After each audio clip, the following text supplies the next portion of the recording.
A Vaza Jato foi uma série jornalística que surgiu a partir do contato de uma fonte anônima para o Intercept Brasil, que nos disse na época que tinha um arquivo, uma série de documentos, que depois a gente foi descobrir que eram basicamente conversas do aplicativo Telegram, entre os procuradores que compunham na época o grupo de procuradores da Operação Lava Jato e o então juiz da 13ª Vara, o juiz Sérgio Fernando Moro.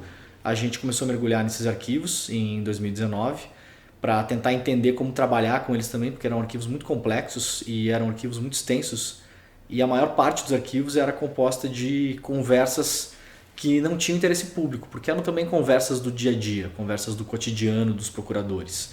Não necessariamente tudo que estava naquele arquivo tinha relação com o trabalho deles apenas, né? Eram conversas também, muitas vezes, conversas do cotidiano, eventualmente até mesmo com familiares e com pessoas que não necessariamente estavam em todos os momentos daquelas conversas, que abrange mais ou menos 3 anos e meio, estavam trabalhando na Lava Jato em si. Mas, claro, uma boa parte daquela documentação tinha relação com a Lava Jato. E quando nós começamos a nos aprofundar, né, no arquivo, colocamos jornalistas em cima do arquivo para basicamente ler conversas, era o trabalho inicial, né? A gente abria os arquivos um por um, eram arquivos .txt, que são arquivos de texto puro inicialmente, né? A gente tinha alguns anexos que foram mandados também pelo Telegram, em vários formatos diferentes, mas o grosso da investigação jornalística inicial era em cima dos arquivos de conversas. Então a gente abria os arquivos e lia as conversas e tentava entender se aquele arquivo que a gente tinha na mão era uma conversa entre uma pessoa e outra apenas, ou era uma conversa de grupo. A partir desse momento a gente tentava identificar que grupo era aquele, quem eram os participantes dos grupos e sobre o que se davam aquelas conversas. E a gente começou a identificar que os procuradores tinham criado vários grupos diferentes, como se fossem grupos de trabalho específicos ou para fases da operação, ou em relação a alguns réus especificamente, ou em relação a alguma parte da investigação, que tinham também componentes diferentes em cada um desses grupos. Alguns grupos eram só de procuradores da Lava Jato, outros grupos eram de um procurador ou mais procuradores com os assessores de imprensa da Lava Jato. Outros grupos eram de procuradores que eram da Lava Jato, mas não só, procuradores de outras regiões do país que não estavam trabalhando necessariamente na Operação Lava Jato. Então a gente começou a identificar esses grupos e buscar ali dentro, fazendo um trabalho jornalístico, em cima de uma técnica jornalística bastante conceituada e comum, que é uma técnica realmente de pesquisa jornalística, para tentar entender o que dentro daquelas conversas era material de interesse público e o que, basicamente, dentro daquelas conversas mostravam que os procuradores ou o ex-juiz estavam agindo de forma antiética, imoral ou até mesmo ilegal. E a partir da identificação desses trechos, a gente começou a transformar aquilo em reportagens jornalísticas que foram publicadas pela primeira vez no dia 9 de junho de 2019, um domingo, no final da tarde.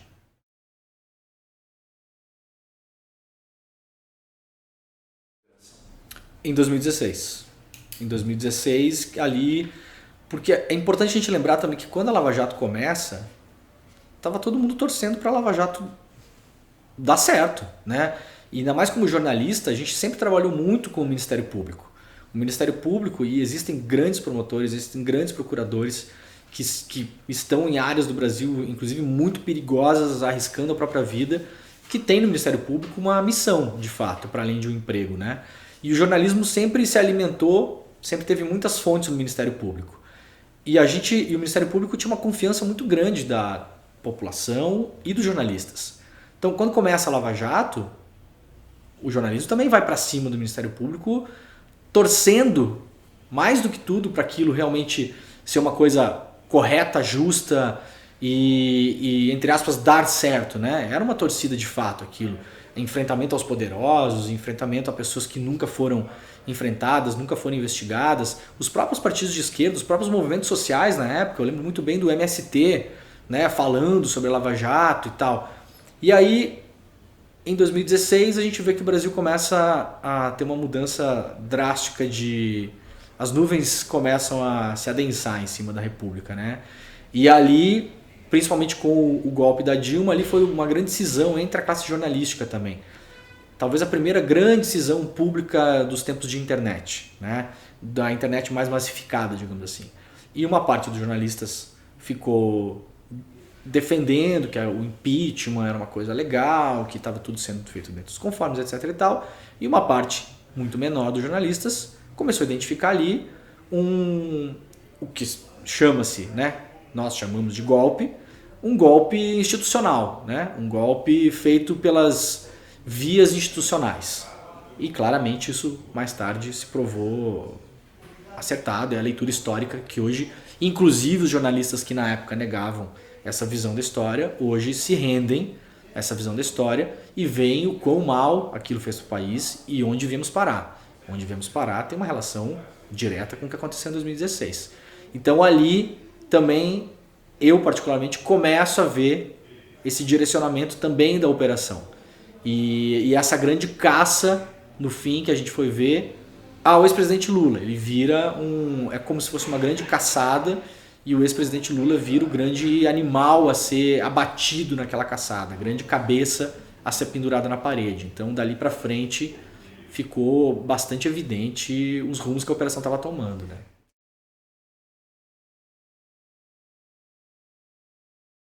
Por um lado, é evidente que todo jornalista que tem uma notícia na mão, a tendência é querer divulgar aquela notícia. Então não dá pra gente recriminar também o fazer jornalístico durante a Lava Jato.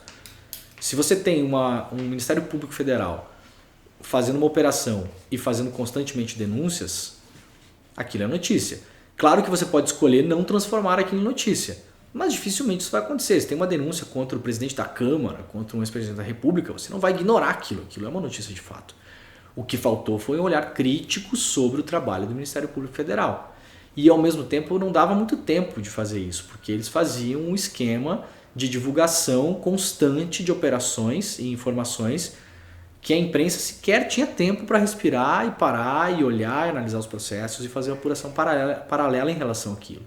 Né? Então, mas ao mesmo tempo eu acho que ficou muito cômodo para uma parte da imprensa aquilo que eu chamo de terceirização da investigação jornalística.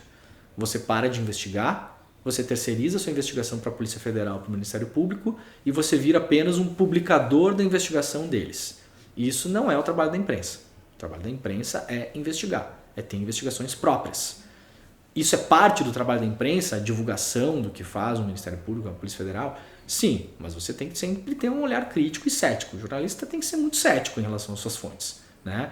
A gente é muito cético em relação a algumas e menos cético em relação a outras. E tem uma tendência do jornalismo brasileiro também de fazer uma cobertura, de fazer uma análise, inclusive sociológica e política, e de ter uma chave de leitura em relação ao país, que ela parte do olhar dos poderosos. Então, até os anos 60, 70, quando o que mais vendia jornal era o jornalismo policial, a gente jornalistas, classe jornalística, fazia uma leitura da sociedade brasileira a partir da visão do delegado. Era um clássico, né? Então sempre se partia das investigações do delegado e aí você tinha o outro lado, que era o vagabundo, o bandido, o traficante, a prostituta, o drogado e tal. Esses eram o outro lado. Hoje a gente já tem, graças também ao jornalismo alternativo, independente da internet, uma cobertura que parte de uma visão de mundo que o outro lado, é a sociedade. Então nós vamos cobrir a sociedade a partir da visão também, aí entre aspas, né, do vagabundo, do bandido, do traficante, do usuário, do etc e tal, da prostituta, né? Isso começa a ter muito mais força nesses últimos 10 anos, digamos assim. Agora, quando o jornalismo policial ele perde terreno para o jornalismo político, no cardápio de coisas interessantes que fazem as pessoas consumir notícia, a mesma lógica de cobertura do jornalismo policial, ela vai para o jornalismo político. Tanto é que a nossa cobertura de jornalismo, a nossa cobertura política, não só no Brasil, no mundo todo, ela tem uma pegada policial. Ela tem muito uma pegada policial. Da denúncia, do inquérito, do investigado, do denunciado. Então, isso se perpetua, só que aí não só pela visão do delegado, mas pela visão do juiz, pela visão do procurador, pela visão do promotor, pela visão dos grandes órgãos do establishment, do poder, dos poderosos. Essas pessoas são o poder, essas pessoas estão em posições de poder na sociedade, né? Então a gente continua cometendo esse mesmo erro. A Vaza Jato, ela dá uma oportunidade de você reavaliar isso. De fato, alguns passos para trás foram dados, mas eu sinto que já descomprimiu essa ideia e continuo vendo ainda os mesmos erros sendo cometidos. Jornalismo declaratório, né? Sempre pegando o lado dos poderosos para fazer a chave de leitura em relação à sociedade brasileira. Então isso, a Vaza Jato dá uma oportunidade, mas ela não resolve.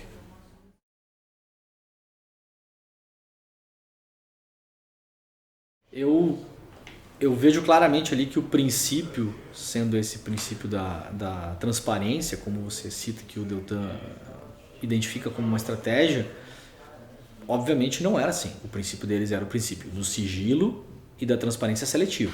Isso não é o princípio da moralidade pública. Se ele gostaria de levar às últimas consequências o princípio da transparência, então ele deveria ser transparente totalmente com tudo que estava acontecendo na operação. Ou, claro, protegendo a investigação, é lógico que você não vai ficar abrindo tudo, mas tendo uma metodologia que não seja a metodologia do release. Quando o Ministério Público começa a produzir release e o release vira o fio condutor da notícia, você não tem, isso não é transparência, isso é direcionamento da história, né? Ou da narrativa, como se diz hoje em dia, né? Você direciona a narrativa. Se você tem uma fase da operação que tem lá 1000 páginas que os jornalistas podem acessar, você chega e fala, tá aqui as 1000 páginas. Bom, isso é transparência de fato. Agora, se você passa disso e fala, tá aqui as 1000 páginas, mas se você quiser o resumo, tá aqui, você está escolhendo naquelas 1000 páginas o que você acha que deve ser publicado na imprensa. E a imprensa vai ser direcionada pelo release. A imprensa é direcionada dessa forma. Porque ainda mais hoje em dia você publica a notícia no minuto que ela acontece. Ninguém vai parar e vai ter um acordo entre todos os jornalistas que estão cobrindo ali e falar, gente, não vamos publicar nada, vamos todo mundo ler aqui essas 1000 páginas e daqui a 20 dias a gente volta para publicar. Isso não ia acontecer. E eles sabiam disso. E era por isso que as fases eram, como você falou, impulsos, né? Tinha uma sequência de fases, tinha uma coletiva de imprensa, onde estavam apenas os acusadores, onde você tinha que procurar, a imprensa tinha acesso ao material, ao resumo do material e ao release antes das defesas. Então, primeiro a acusação, depois a imprensa com a visão da acusação e depois os advogados que tinham que correr atrás daquilo para tentar entender o que estava acontecendo e para virar nota de rodapé. Porque a imprensa, a notícia tem um ciclo.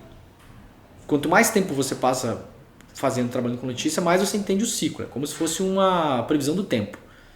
Qualquer jornalista um pouco mais experiente, ele vê hoje, sai uma notícia agora, você olha para aquela notícia e você já faz um cálculo. Isso aqui vai durar 12 horas.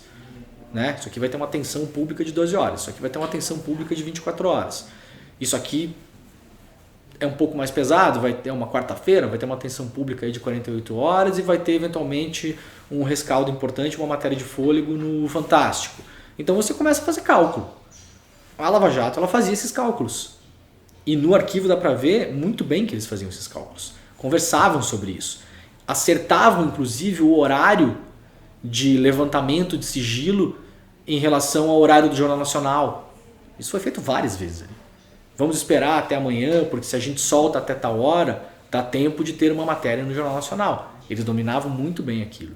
E vocês estão muito bem a Mãos Limpas. A Mãos Limpas é o embrião, na era moderna, no Ocidente, de como se fazer uma operação dessa maneira. O Antônio Di Pietro, que era o procurador substituto italiano, que na nossa comparação aqui seria uma mistura de Sérgio Moro com Deltan Dallagnol, porque o sistema de acusação italiano é diferente do nosso. Lá eles têm o juiz que auxilia a acusação e tem o juiz do processo em si, que são separados, né? O juiz de garantias, que inclusive aqui no Tribunal no Superior, no STF está preso o projeto aqui de se fazer o juiz de garantias. Lá você tinha claramente o Antônio de Pietro que recebia jornalistas, tomava café com jornalistas, saía para jantar, almoçar todos os dias na Procuradoria. Todos os dias. Tinha um grupo de jornalistas que eles ficaram amigos. Então aquilo ali era de fato uma parceria. Conforme a investigação andava, os jornalistas empurravam a versão da acusação. Empurrava a versão da acusação. E aqui não se trata de identificar ou classificar se as pessoas acusadas ou investigadas eram inocentes ou culpados. Isso cabe ao devido processo legal e que se chegue até o final para se definir. Mas você perde, obviamente, diante da opinião pública, a paridade de armas e a potência da sua defesa. Você vira sempre alguém que está num canto, emparedado, reagindo e tendo que se defender. E aí, obviamente, que diante da opinião pública você parece um bandido querendo dizer que não cometeu o crime que estão acusando você de você ter cometido. Então, realmente, era um projeto que incluía a imprensa nesse projeto. A Lava Jato não teria sido o que foi sem essa manipulação e sem essa parceria de parte da imprensa brasileira.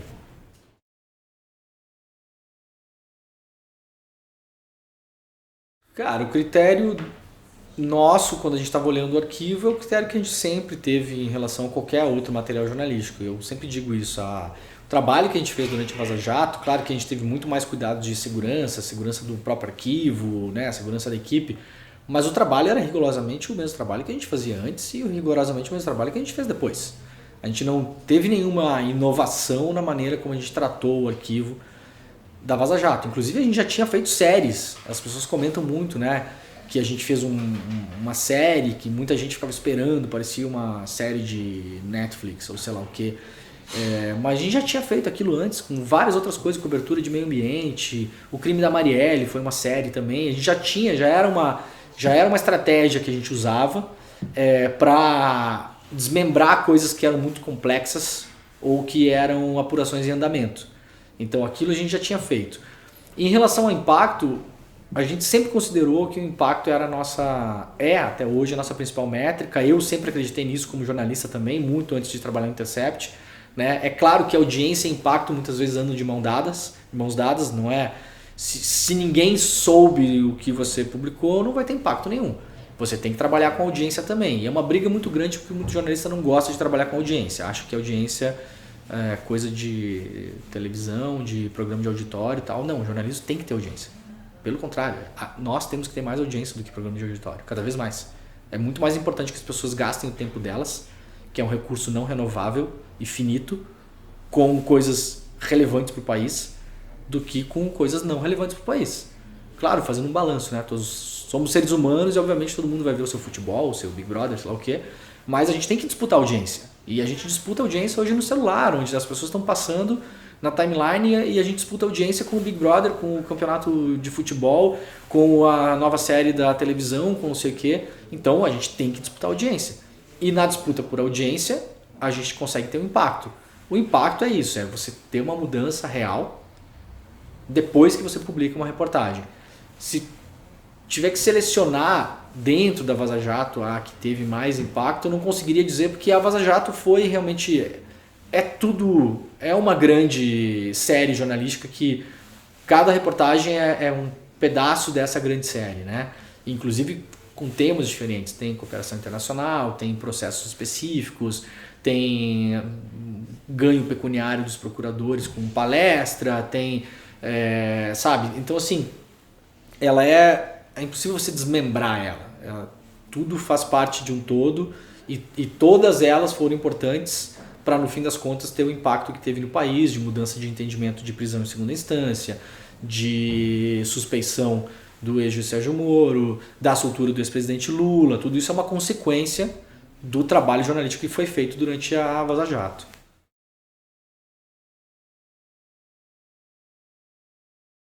A gente teve que adotar várias estratégias para proteger principalmente o arquivo de vazamentos. Era o nosso principal receio. A gente tinha dois receios. Proteger o arquivo de vazamentos internos, que obviamente, apesar de confiar 100% na equipe do site, a gente não sabia o que podia acontecer. E proteger o arquivo de ataques externos. Tanto ataques digitais, tentativas de invasão e tal, quanto ataques institucionais, uma busca e apreensão, né? Enfim, aquilo poderia depois rapidamente deteriorar a situação, porque infelizmente não dá para confiar, se esse material fosse apreendido, que esse material não seria depois vilipendiado, desestruturado e usado contra nós. Então a gente tinha essas duas preocupações. Tanto é que a gente, no meio da apuração, antes de publicar as reportagens, a gente mandou o arquivo fisicamente para os Estados Unidos. Uma colega nossa viajou para os Estados Unidos, levou o arquivo, inclusive não sabia que estava levando, né? Viajou secretamente e a gente falou, você tem que levar isso aqui. Porque a gente inicialmente tinha um grupo muito pequeno dentro da redação que sabia do arquivo. Quando a gente recebeu o contato da fonte e a gente começa a receber o arquivo vem todo desordenado, uma bagunça, a gente tem que entender o que estava acontecendo ali dentro.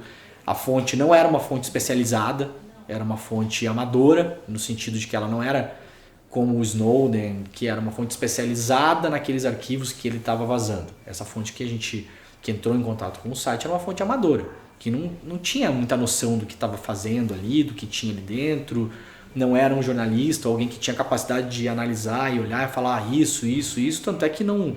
Acho até que chegou a apontar algumas coisas na época pra gente, mas aquelas coisas que a fonte apontou nem matéria viraram, porque não era uma fonte que tinha a experiência e a capacidade de ter essa análise sobre o material, né? Era uma fonte que obteve o material e repassou, e a gente teve que fazer um trabalho jornalístico em cima dele. Então a gente montou um grupo muito pequeno no começo, um grupo inicial que fez uma análise do material, uma análise tecnológica, técnica e uma análise estrutural de conteúdo.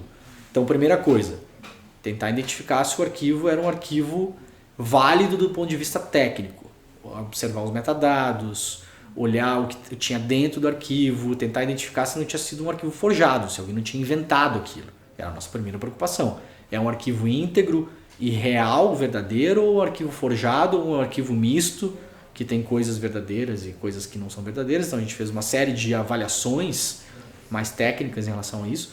Depois, em relação ao conteúdo, tem coisas aqui dentro que são coisas de fato de interesse público, jornalístico, que merecem ser publicadas, que a população merece, precisa e necessita saber. Então eram os dois pés que a gente tinha. Depois desse começo, a gente foi agregando pessoas do Intercept aos poucos no arquivo. Então, até o dia 8 de junho, um sábado, 24 horas antes da gente publicar as 3 primeiras matérias e o editorial, a maior parte da equipe do Intercept não sabia que a gente estava trabalhando com o arquivo da Vaza Jato. Era um segredo, inclusive, para dentro da equipe. Justamente por essa questão de proteção, de evitar que tivesse vazamentos, de evitar que as pessoas comentassem sem querer, às vezes, num jantar de família, com um amigo, num bar, sabe? A gente tinha muito receio que aquilo vazasse. E porque poderia colocar em risco a nossa carreira, a nossa vida, a nossa, enfim, tudo. Era tudo muito tenso, né? E aí, a partir daquilo, a gente começa a colocar as pessoas dentro. A gente teve uma série de cuidados técnicos, obviamente, né? Trabalhou sempre com os arquivos criptografados, a gente não transportava os arquivos toda hora de um lado para o outro, a gente mantinha o arquivo fisicamente durante um bom tempo, o arquivo nunca subimos o arquivo numa nuvem de empresa de tecnologia, de Google, sei lá o que, não faríamos isso, porque essas empresas inclusive já colaboraram com o sistema de vigilância, inclusive nos Estados Unidos, a gente não confiaria colocar o arquivo num serviço desses, então o arquivo ficava fisicamente com a gente acessava esse arquivo em computadores que não tinham acesso à internet, que foram computadores formatados para aquele trabalho, né? Que não tinha capacidade de acessar a internet, ou seja, evitava também invasões externas, tentativas de hackeamento, de roubo do arquivo, de corrompimento do arquivo. E os jornalistas das outras redações que vieram trabalhar com a gente foram instruídos sobre esses protocolos também, né? Você tem que trabalhar assim, desse jeito, é assim que funciona. Basicamente, eles chegavam na nossa redação e tinham acesso integral ao material, como os nossos jornalistas. A gente abria para eles e falava, está aqui o material, está tudo aqui dentro. Como é que faz? Abre e lê. O trabalho era esse. Era uma série de arquivos .txt, centenas, milhares de arquivos .txt, cada arquivo .txt é uma conversa, ou de uma pessoa com outra ou um grupo. E o trabalho, eles não estavam nominados, e muitas pessoas não tinham nome. Você tinha que ir lendo, até alguém falar, fulana, esse aqui o nome dessa fulana é Cláudia, sei lá o quê. Ah, Cláudia. Tem Cláudia no Ministério Público? Onde? Quantas Cláudias tem no Ministério Público? 48. Que Cláudia é essa? Ah, claro. Quando a gente for para São Paulo, a gente conversa. Ah, uma Cláudia que trabalha em São Paulo. Quantas Cláudias no Ministério Público tem em São Paulo? 12. Então a gente... Era um trabalho brutal de identificação inicial. Você não tinha o nome de todo mundo ali. Você tinha às vezes telefone só. E às vezes nem telefone. Então, lê, e a gente fazia um controle de estoque. Assim, basicamente, o repórter vinha e falava, olha, Leandro, eu achei esse trecho. Aí eu pegava, colocava aquilo no pendrive, criptografava e sabia que o fulano da Folha, o ciclano da Pública e tal, tinha levado embora esse trecho. Isso servia para ter um controle de saída das coisas, porque se vazasse eu sabia que tinha vazado por ali, e servia também para que as redações não batessem cabeça. Se chegasse outro repórter de outra redação e falava, olha, encontrei aqui, eu ia olhar e falar, não, isso aqui o fulano já está trabalhando. Então é uma matéria que já está sendo feita por alguém, então você tem que achar outra coisa. Então a gente foi fazendo esse controle muito rígido e funcionou. A gente teve um vazamento durante os quase 2 anos de publicação de matérias. Num final de semana, começou a rodar em grupo de advogados um trecho de uma matéria que não tinha sido publicada ainda. E aí rapidamente eu consegui identificar o vazamento, consegui saber de onde saiu aquilo. Aquela redação teve o acesso ao material cortado e a gente teve que dar velocidade na publicação da matéria para não deixar aquilo se espalhar e ser descontextualizado, etc. e tal. Então a gente teve um caso de vazamento, o que foi relativamente pouco dado a quantidade de pessoas que trabalham no arquivo, a quantidade de redações, enfim.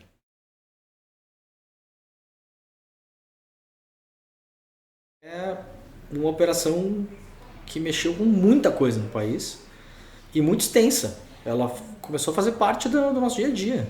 Tinha reportagem todos os dias sobre a Lava Jato. Todos os dias. Virou uma novela. Mais uma novela do Brasil. E as pessoas realmente não lembram de tudo. E a Vaza Jato é a mesma coisa. Eu falo coisas hoje em eventos que as pessoas acham que é novidade. Eu falei, gente, isso aí foi publicado, sei lá, em 2020. Tem uma matéria extensa sobre isso, tem 7, 8 áudios que mostram isso. Ah, as pessoas esquecem, rápido. Eventualmente a pessoa lembra, mas tinha esquecido. Então você conseguir juntar isso e dar ordem nesse caos, eu acho que é uma oportunidade das pessoas também relembrarem, né? Olha, foi assim. Né? É um pouco o papel que faz o filme Amigo Secreto da Guta também, né? Da Maria Augusta Ramos. Tem muita coisa ali que a gente já sabe, sim, mas quando você coloca isso em ordem e você tem a oportunidade de assistir com distanciamento histórico, você também faz novas conexões dentro do seu cérebro, né?